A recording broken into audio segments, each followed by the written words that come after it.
And I will begin by introducing our speaker for today. Professor Amelia Glaser is a professor of literature at UC San Diego, where she also holds the chair in Judaic Studies. She is the author of Jews and Ukrainians in Russia's Literary Borderlands, published by Northwestern University Press in 2012, and Songs in Dark Times, Yiddish Poetry of Struggle from Scottsboro to Palestine, published by Harvard University Press in 2020, which received the Jordan Schnitzer Prize in Literature for 2021. Professor Glaser is the editor of Stories of Khmelnytsky, Repeating Literary Legacies of the 1648 Ukrainian Cossack Uprising, and with Stephen Lee, Comintern Aesthetics, published by University of Toronto Press in 2020. She's the translator of the collection Prolet Pen, America's Rebel Yiddish Poets, from University of Wisconsin Press, and Irina Chornohutz as the Dasein in Defense of Presence from Ukrainian Casemate 2025. With Yulia Ilchuk, she has co-translated Alina Kruk's Crash Course in Molotov Cocktails, published by Aerosmith in 2023. And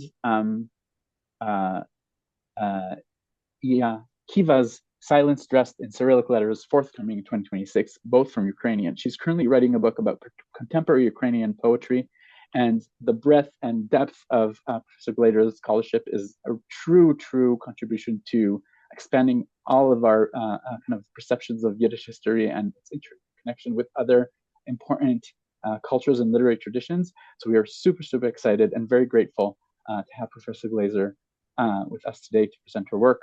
And without further ado, I pass it on to Professor Amelia Glaser. Thank you so much. Thank you so much, Itamar and Jess, for this invitation and for that beautiful introduction, Itamar.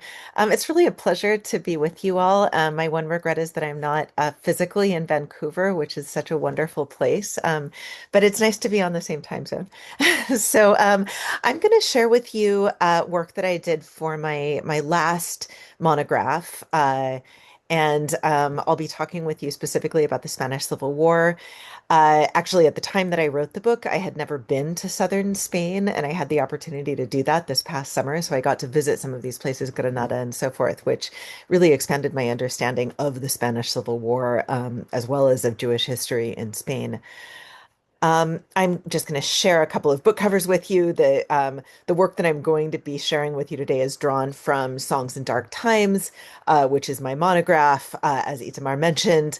And the specific chapter on Spain, I also have a version of it that I published in my co-edited volume, Comintern Aesthetics, which I put out together with Professor Stephen Lee at Berkeley, also in 2020. These are sort of book siblings or book half siblings or something like that.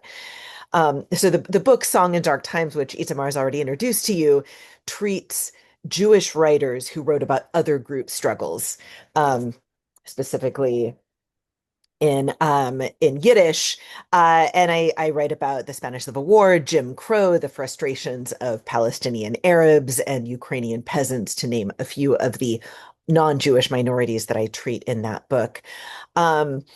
And I'm continuing to do work on Jewish responses to forms of fascism and forms of tyranny around the world. So I'm hoping to be publishing shortly with my colleague Jordan Finken a small edition of anti-fascist Yiddish poetry. We're hoping that'll come out either later this year or next year.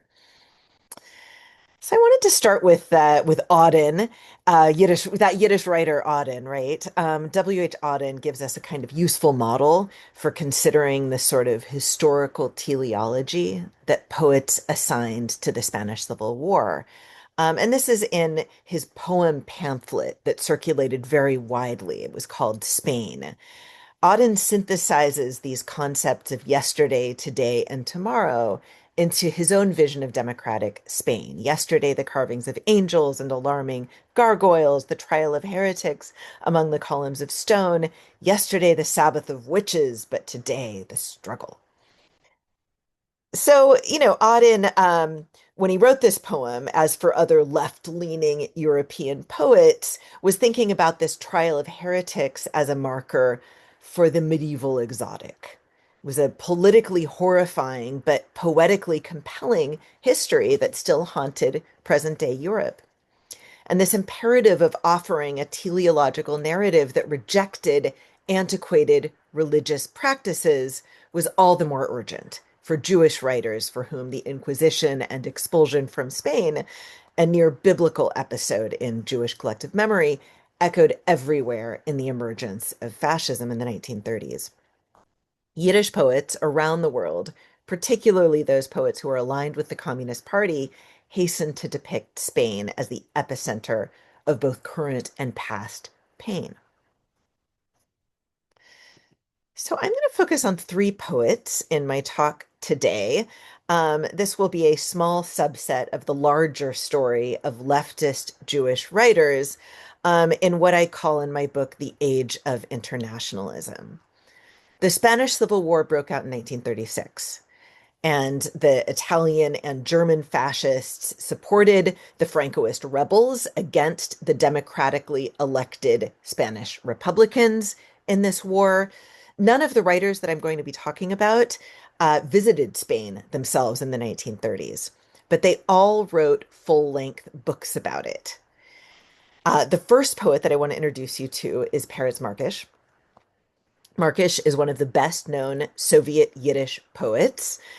Many of you may know him as one of the Yiddish poets that was murdered in 1952 in what is known as the Night of the Murdered Poets, August 12th.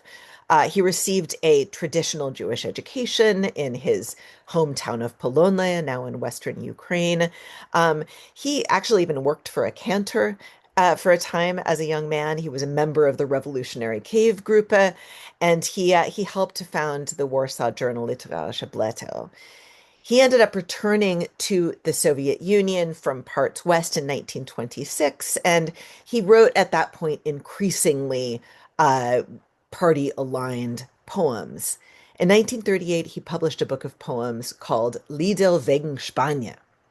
And he opens this book of poems by placing the Spanish Civil War within a long tradition of Jewish suffering.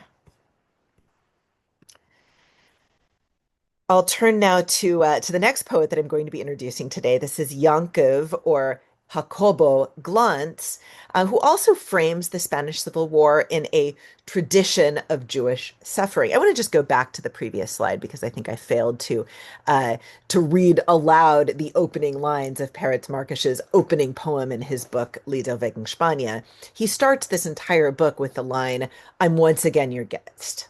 The honor makes me sad."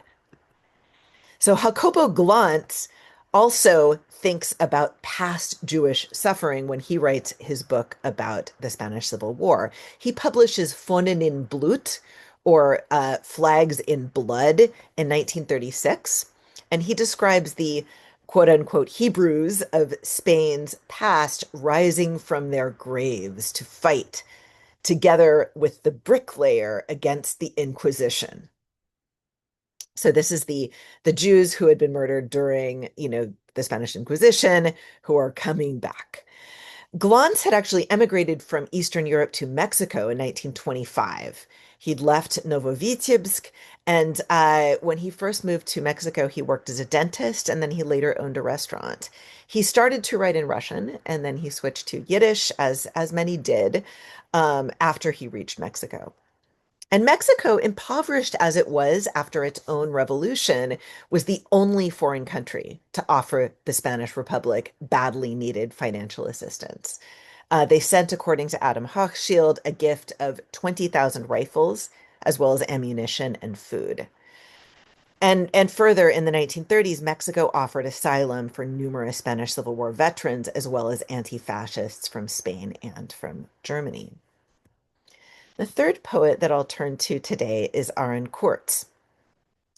Kurtz was born in Vitebsk, which is now part of Belarus. He left his Lubavitcher family as a teenager to join the circus. He was not an acrobat or a clown. He actually became a circus hairdresser, and he traveled around with various circuses and performing groups until eventually he made his way to the United States. In the US, Kurtz became a devout Communist Party member. In fact, he was so devout that he wrote a happy birthday poem to Stalin in like 1948, right? That was long after others had either broken with the party or at least broken with Stalinism. He published a book called No Pasarán in 1938. And this was a book of poems that was based on letters and postcards that he'd received from comrades fighting on the front.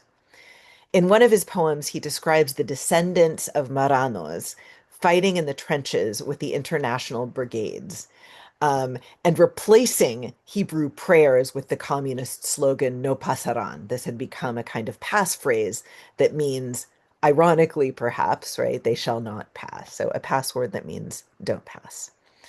So these Jewish writers who identified ideologically with the Communist International sponsored international brigades fighting in Spain found in the Spanish Civil War not only a theme for their progressive rationalist worldview, but a reason to address, via communist revolution, a history of trauma that dated back to the 15th century. And with this kind of poetic return to Spain came a Comintern-inspired Jewish aesthetic that merged past, present, and future. So I'm going to talk about these three party-aligned poets, Peretz Markish, Aaron Kurtz, and Jacobo Glantz, each of whom devoted an entire book to Spain during the Spanish Civil War. And I want to talk about how they offer these key case studies in how the war affected a Jewish poetics of internationalism. Couple of things to point out. By the time the Spanish Civil War had broken out in 1936, left-aligned writers around the world had built a pragmatic alliance that aimed at quelling the rise of fascism across Europe. There had been deep rifts sown during the hardline third period of Stalin's communism. And the Comintern at that point had formally adopted, this very hardline attitude against what they called social fascists. There had been a break in the left between the socialists and the communists. But in the 1930s, the Comintern formally adopted the Popular Front. And this was in hopes of containing the rise of fascism and Nazism. It became necessary to form an alliance across the left.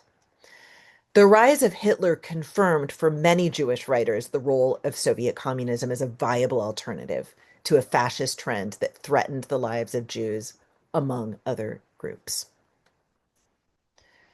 So I'm going to give you a brief overview of this past, present, and future trajectory in Yiddish Spanish Civil War poetry.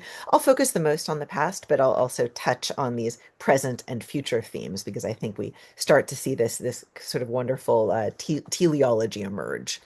We have this kind of triadic structure, and you can trace it in all three of the cycles that I'll be examining with you today. All of them synthesize the Inquisition together with news and reportage about the Spanish Civil War to yield a collective utopian future.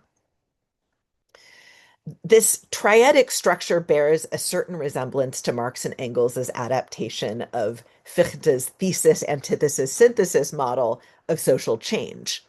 The structure that tends to emerge in long Yiddish poems about the Spanish Civil War tends to depend on three symbiotic modes: this lachrymose motif of Jewish liturgical tradition, a documentary spotlighting of the Spanish other in need, which was very much highlighted in the communist press of the time, and also a glimpse at a rational communist new order as envisioned through experimental agitprop-inspired genres, including placard poems and revolutionary prophecy. Yiddish poetic cycles that were dedicated to Spain, by embedding themselves in a historical process, fulfill a similar function to historical novels.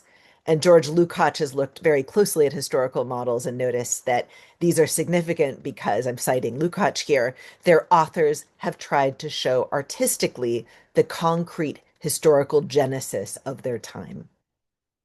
So we see this darkness to light arc in past, present, and future motifs, which also lends the cycles the tone of a kind of religious redemption narrative that borrows from both Judaism and Christianity, even as the content of the poems remain strictly anti-clerical. The Yiddish poetic portrayals of Spain synthesized Jewish, Spanish, and party interests. And this was possible due in part to changing literary policy within the Communist International. The rise of fascism in the 1930s led the party to abandon this hardline doctrine and to seek a more inclusive policy. So I want to just cite, I know I told you I was going to focus on three poets, but I want to briefly cite a fourth. This is Kazia Molodovsky, who wrote in 1938 a poem called To the Volunteers in Spain. This is from her book, In the Land of My Bones. And even those outside the Soviet sphere, like Molodovsky, tended to link fascist Spain to the rise of Nazism in Germany. The decidedly non-Stalinist Molodovsky ends this 1937 poem To the Volunteers in Spain with a cautious fantasy of joining the war effort. And I'll just read this little bit to you in English. I too will still maybe take a rifle on my shoulder. And if I'm too old for it, I'll put on a white coat and become a nurse and guide by the arm a sick soldier. I too will still maybe. So the Civil War in Spain was a space for virility and also for fantasy. That Yiddish poetic portrayals of Spain tended to synthesize Jewish, Spanish, and party interests was possible for a number of reasons, and I want to first turn to this new policy of allowing Jews in the Soviet Union to talk about the past. Right? It was okay during the Popular Front to kind of think about the Jewish past. So none of the three poets, as I mentioned, Markish, Kurtz, or Glantz, visited Spain during the Spanish Civil War. Their books attest to the ideology surrounding the Spanish Civil War rather than personal experience. And the motifs that they use are marked by all of these passwords drawn from the Jewish past, but also the Spanish present and communist visions of the future. All of the poems, present tense is in Spain. And as we'll see, the poets tend to adopt a kind of documentary tone when they're describing these current events. But then all of the poets, when they're describing the future, are reverting to more of a Soviet communist ideology when they talk about that. So first, let's talk about the past. And I want to start with Peretz Markish. For Markish, the war was a modern inquisition that had targeted communists as well as Jews as its heretics. And I'll just read this very short section of his long poem in Yiddish and then in English. Ich bin noch einmal dein Gast, der Stolz ist mir vertreut. Ich hab die Schwur nicht verhiet, dem Nedel nicht gezeitigt. Auf dein Besalmen von die Lästerer beim Pleut, tlien noch berglich Asch, von mein, and now I'm going to not be able to read it because of the little annotation thing, von mein Amol, verzeitens. So I'm yet again your guest. The honor is, the honor makes me sad, or the honor is familiar. There's a little bit of a slippage in his line. The ancient ban is still in place. I haven't kept the oath. In your graveyard for the transgressors by the fence still smolder ash heaps from my past, from long ago.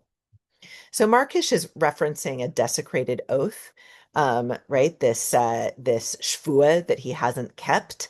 And that recalls actually an edict that was allegedly in place since the 15th century expulsion forbidding Jews from visiting Spain, right? You're not supposed to go back to this terrible place that's expelled you. And Markish opening this poem with past moments of violence is employing really an established password to evoke what Maurice Halbwachs has called external or social memories, as well as internal or personal memories of his own experience. The external memories, the memories that are more social, that are collective, are of the Inquisition. And as for the internal memories, his own Markish's memories, Readers would immediately have recognized in this poem Spain the modernist pogrom poems that Markish had published a decade and a half earlier.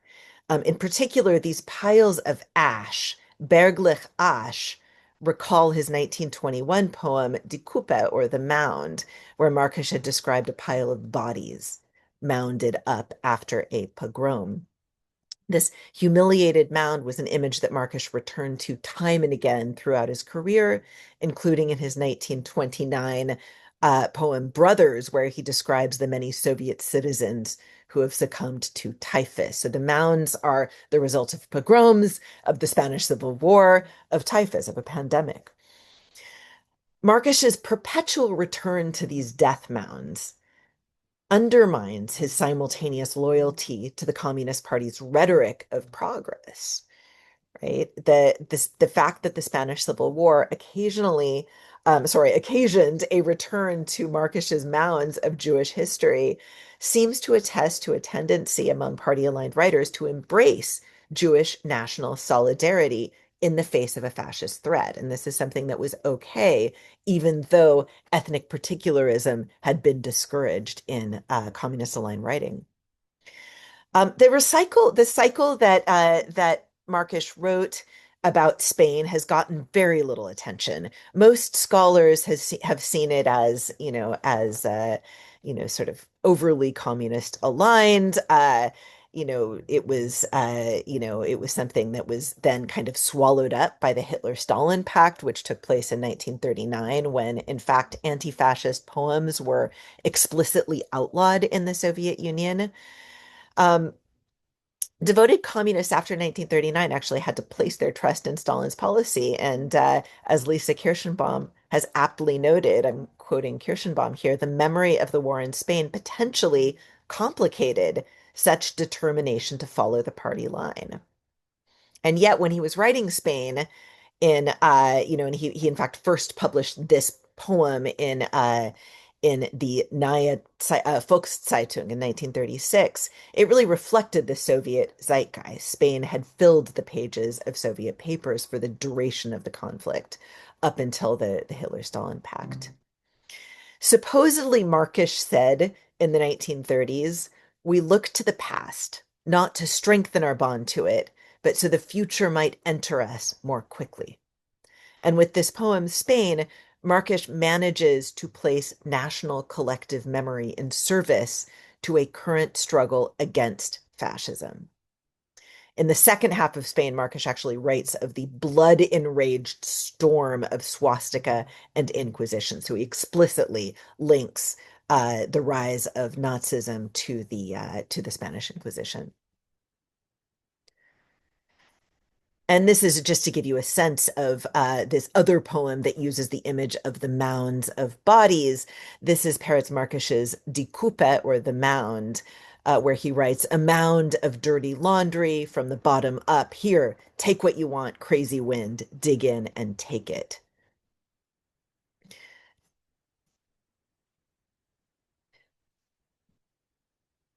So the fact that the Spanish Civil War caused Markish to think again about these internal memories is really interesting to me. And in fact, we start to see this in a number of Jewish writers who are going to Spain and thinking not only about the communist struggle, but about the Jewish past. It was an excuse to write about pieces of Jewish history and even of Jewish liturgy, because of course the Inquisition had entered parts of Jewish liturgy.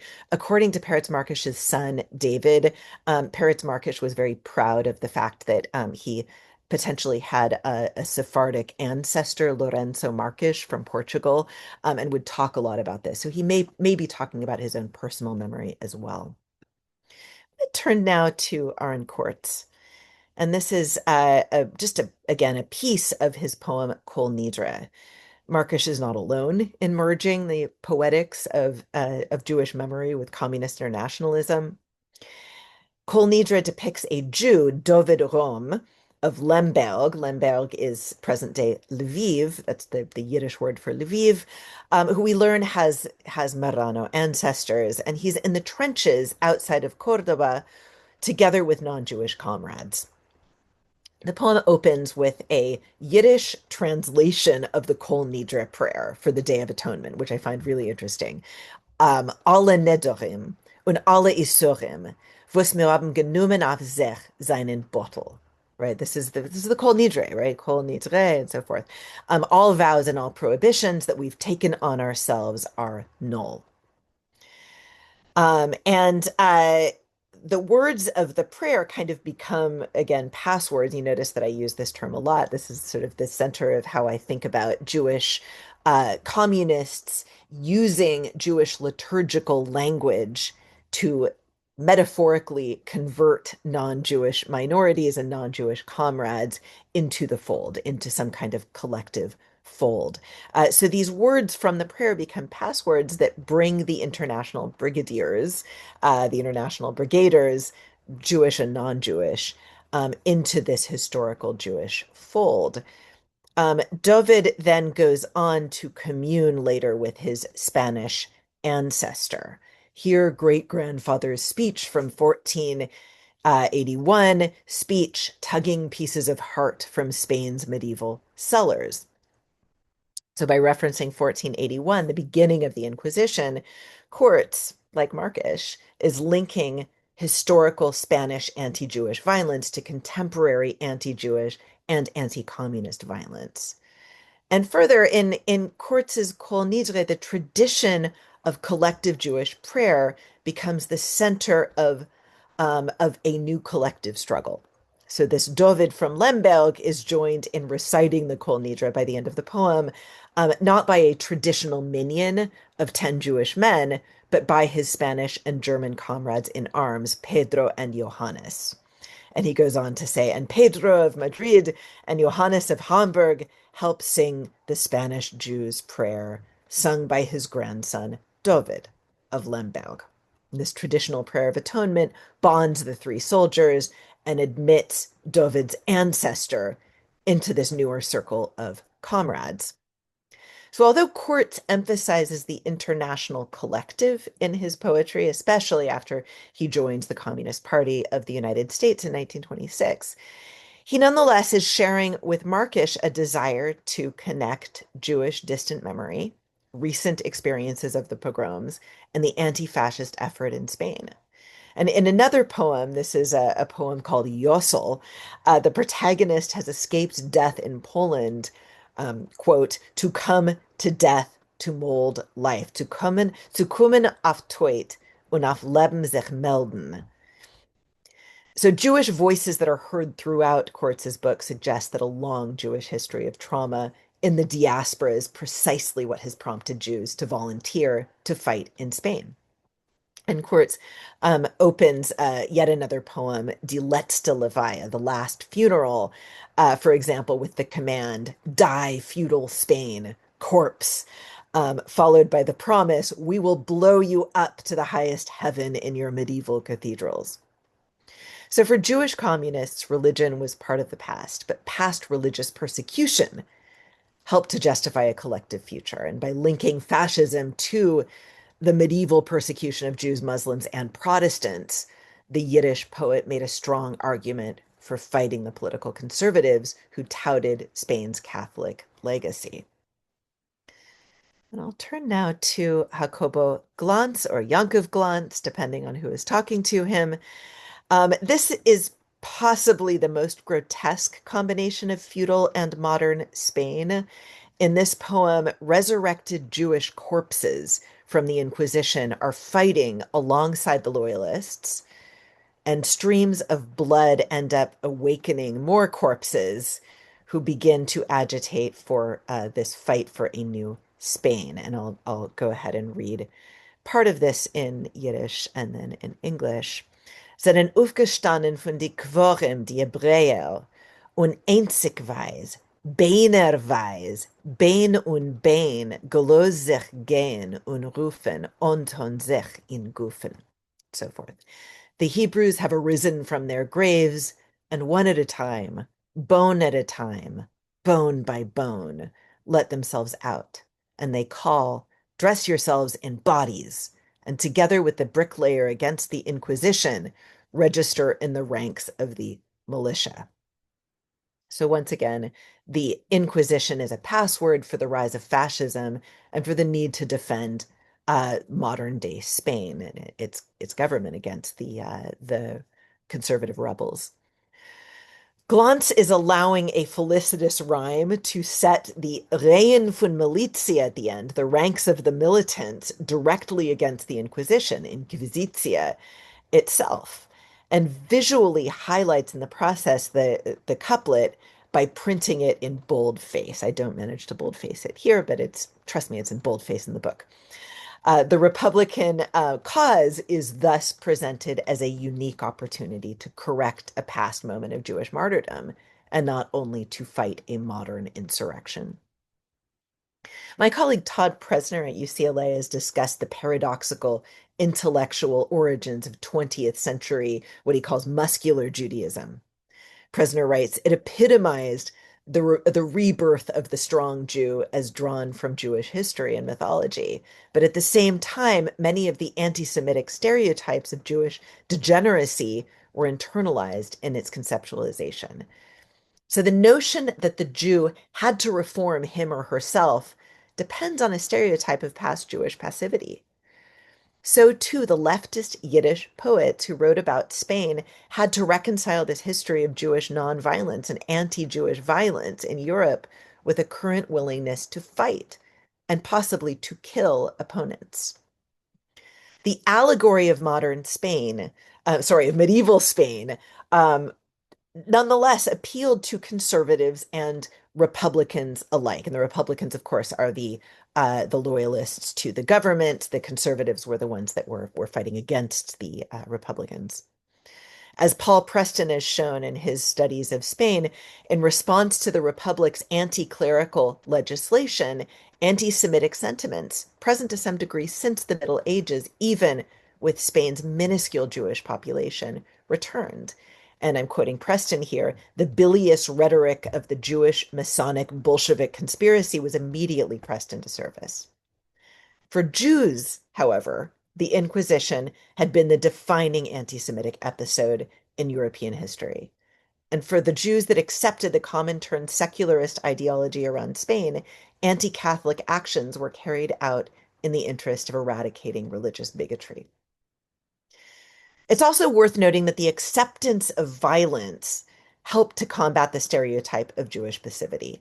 So speaking to leftist Jewish volunteer militiamen on the Aragon front, Melech Epstein of the Soviet Union suggests the same thing, right? He says, 4.5 centuries ago, Jews were driven from Spain to many lands, and the country was boycotted by them. Now, young Jews from many lands are hurrying to Spain to rescue her and perhaps the whole of Europe from fascist domination. The utopian poets who wrote Spanish Civil War cycles sought a reconciliation of the historical interests of Spain's persecuted Jewish community and contemporary anti-clerical communist interests. So past trauma was not only was only worth evoking if it could serve a progressive future. And this was very clear to all of these poets. In the interest of time, I'm just going to very briefly get into some of the poems that describe the present and the future. So just a very quick hint at the poems about present day Spain. This is by present day, I mean the 1930s. This is Jacobo Glantz's poem, Lina Odena's Eyes, from the same book from 1936. He writes in this poem, I've seen your picture, azure eyes, sharp and mild. Hab gesehen dein Bild, as ihre Augen scharf und mild. Mild. Glantz is opening his poem here, Lina Odena's Eyes, with a description of a photograph. It's almost a kind of ekphrastic poem. And this photograph was widely published in popular front newspapers throughout 1936. Odena was a 25-year-old communist. She found herself behind nationalist lines and she shot herself to prevent capture. And with this reference to the contemporary media, Glantz employs visual documentary evidence a kind of communist factography to create a present tense in his own cycle. And he keeps going in his description of Odena's eyes, eyes that possess the last dying light of church candelabras, and eyes that will light the face of future generations. So in popular culture, Odena came to symbolize a young Republican Spain that chooses death over captivity. And through this image of Odena, Glantz employs the common image of Spain as a counterpart to the male revolutionary, a role that often is symbolized by the communist activist Dolores Ibarruri, who's better known as La Pasionaria, also sort of Mother Spain, the woman in Spain.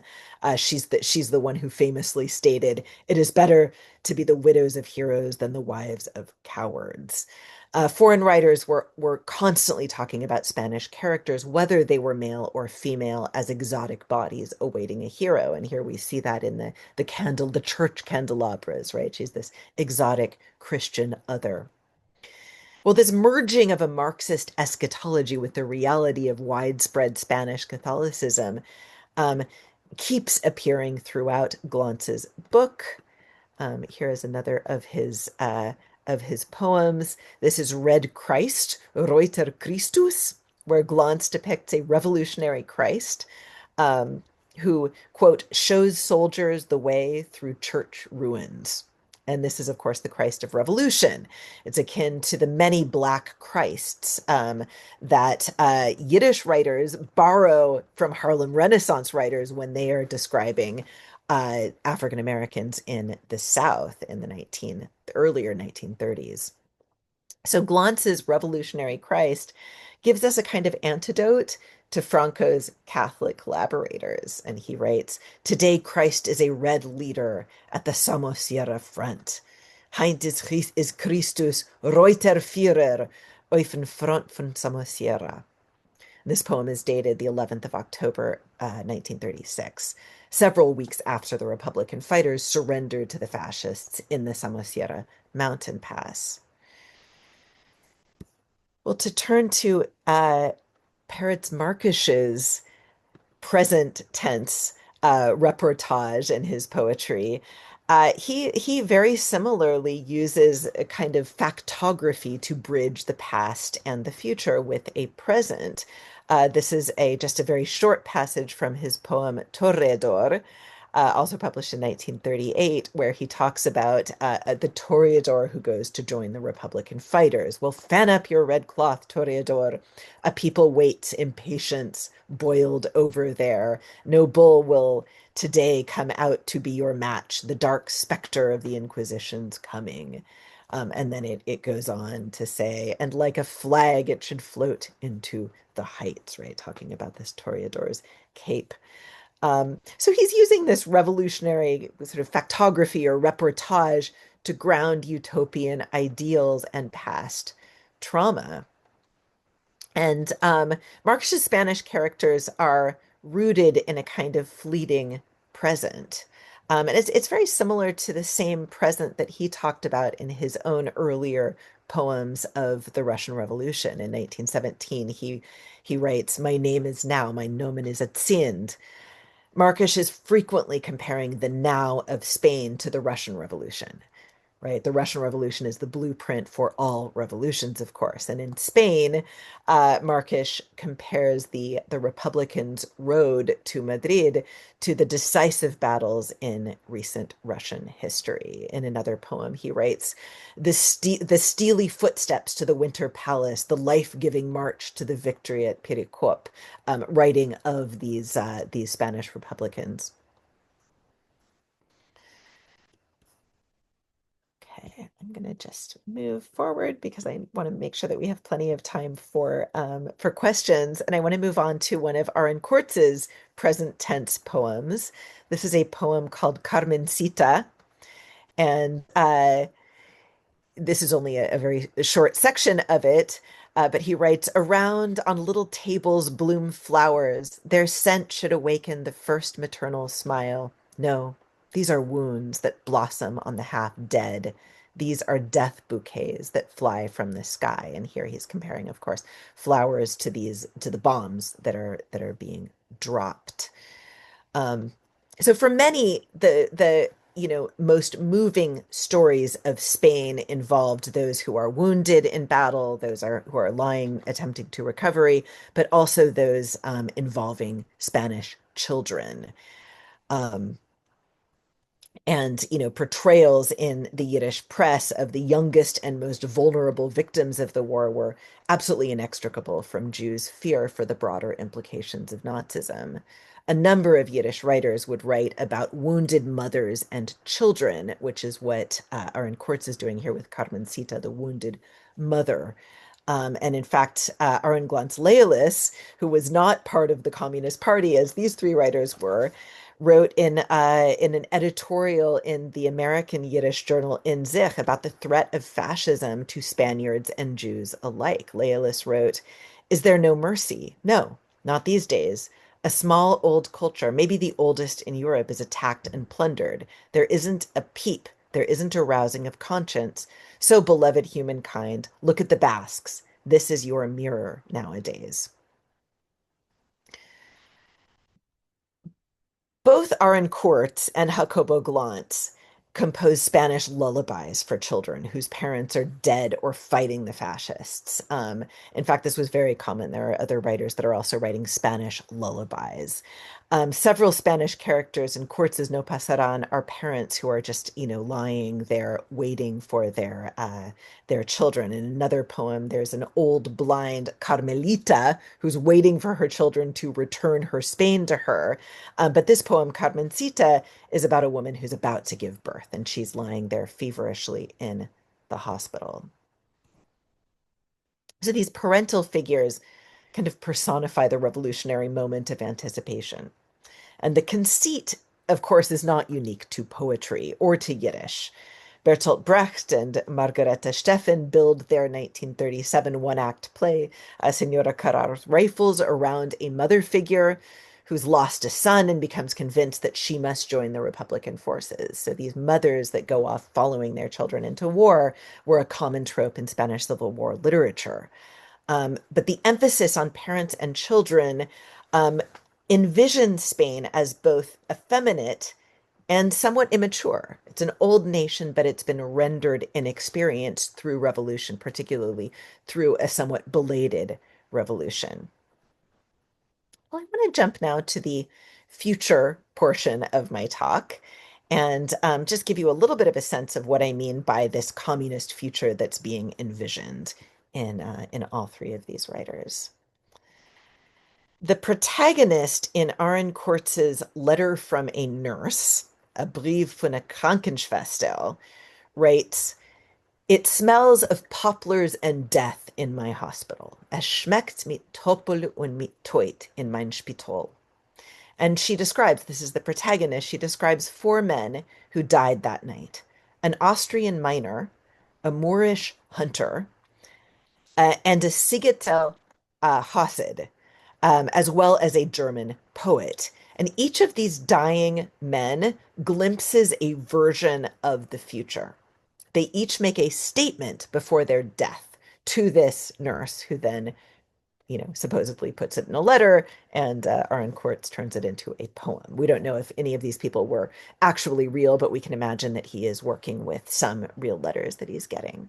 So the Moor, presumably one of the many North Africans forced to fight in Franco's army, cries that, I'm quoting here, "The Moors, all the Moors, must cross sides. Die Mooren, alle Mooren müssen desertieren." And this sentiment likens Kurtz's poem to Langston Hughes's 1937 letter from Spain.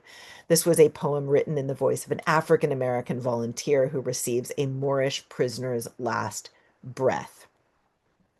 Hughes writes, "We captured a wounded Moor today. He was just as dark as me. I said, 'Boy, what you been doing here, fighting against the free?'" So Hughes's semi-fictional narrator urges the North African to see the connection between Spanish colonialism and slavery, and through this connection to reject the Francoist rebels. Kurtz's North African comes to the conclusion of his own accord, blessing a freer future with words that merge instruction together with prophecy. If Hughes's African American protagonist recognizes himself in this still enslaved, dying Moor, then Kurtz, who was raised in a Hasidic milieu, presents his own twin in his Hasidic figure, who realizes that fighting the fascists in Spain is an extension of his own past religious beliefs. So this quote that you see on your slide is from the fictionalized Hasid. O ich bench die große Zeit, was hat gelernt mir, wie sich zu schlagen, für offene Tür und Teuer zum irdischen Ganeden. Oh, I bless this great time that has taught me how to fight for open doors and gates to an earthly Garden of Eden. Well, a few years earlier, the fusion of religious prophecy with communism would have bordered on heresy for religious Jews and communists alike. But the overt anti-Semitism that was expressed by the fascist rebels and their Nazi allies allowed for a new framing of Jewish tradition that could, at least in the realm of poetry, coexist with revolutionary ideals. And this proposed coexistence often took the form of utopian slogans that, repeated, can be likened to internationalist prayers. These prayer-like slogans form this third component of the Comintern aligned Yiddish Spain cycles. These slogans are often kind of prayers for the future. The future-oriented poems in all three volumes are the clearest in their communist ideology, partly because they are envisioning something that looks like the Soviet Union, but partly because of their messianism. They often are poems written in the form of Republican placards as well. They were very interested in slogans. So Jacobo Glantz and Peretz Markish, like Kurtz, indulge in visions and dreams through prophetic figures, often at the moment of death. I'm just going to skip ahead a tiny bit so I can get to my conclusion. So Jacobo Glantz, in his poem that's actually called Placards, it's a poem that's written as a placard, writes, "A new era is beginning in Europe. Sopit, the newspaper vendor, his voice like a shofar, calls and warns and yearns to the sky.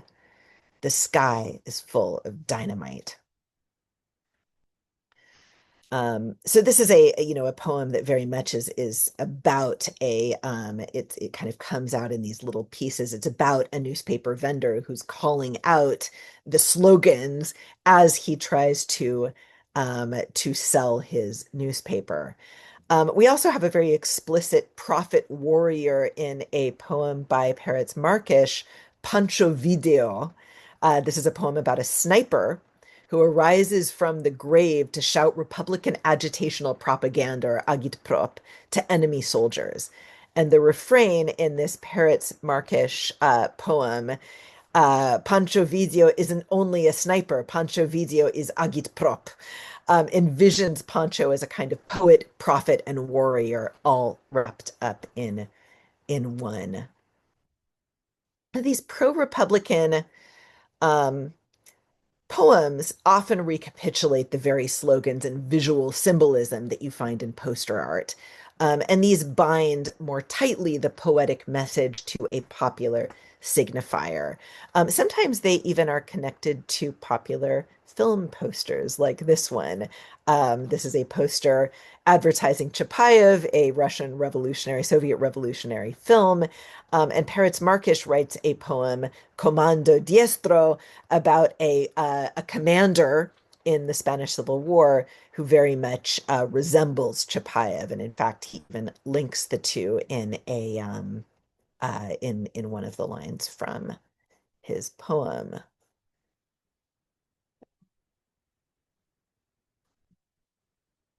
I want to remain aware of time and kind of start to wind down.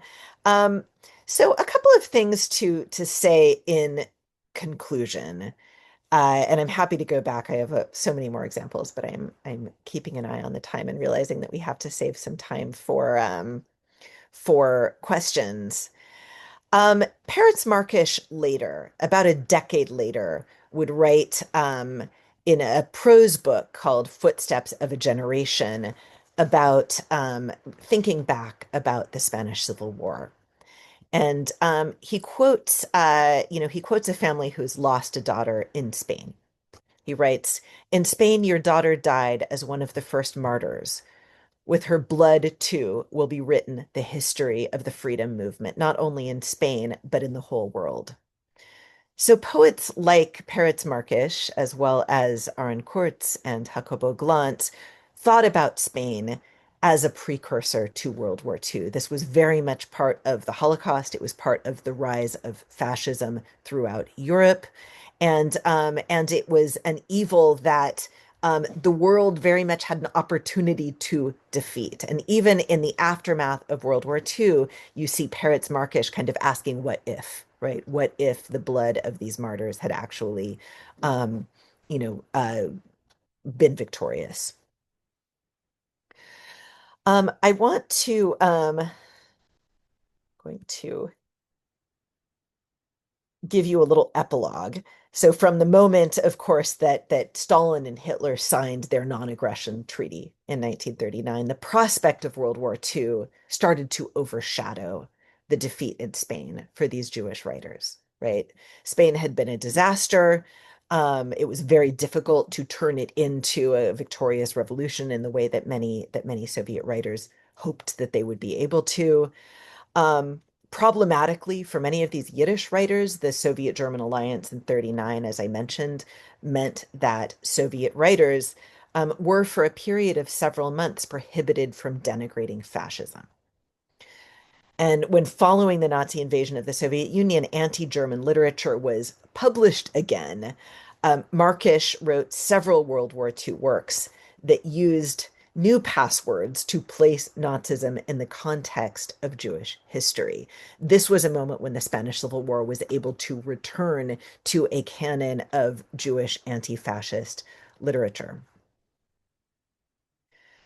Everyone knows how the war ended. Muriel Rukeyser wrote, this is an American Yiddish-speaking English language poet. And she wrote this in the opening to her posthumously published Spanish Civil War novel, Savage Coast. In hindsight, the Spanish Civil War absolutely devastated the liberal ideals of freedom and justice that inspired not just the leftists who joined forces with the loyalists, but moderate democracies who remained strategically neutral, like the United States. However, Jewish ideological investment in the international brigades gives us a crucial context for the literature of trauma that would later be associated with the Holocaust. And similarly, the Yiddish poetry of the Spanish Civil War introduced a modern poetics of anti-fascism in Europe, one that aped the fascist uses of history and met violence with violence. So the cycles that I've just given you a tiny dose of today, each in its own way integrate a traumatic past, a contemporaneous documentary struggle, and collective slogans that prophesy a kind of progressive future on the horizon. The fact that all three poets merge national memory, a current anti-fascist commitment, and also Marxist eschatology demonstrates the ubiquitous artistic devices that Yiddish international poets were deploying in Spain. So I'm going to go ahead and stop there. Please feel free to ask questions, and I'm also happy to bring in some more examples that I didn't have time to cite in today's talk. Thanks again for having me.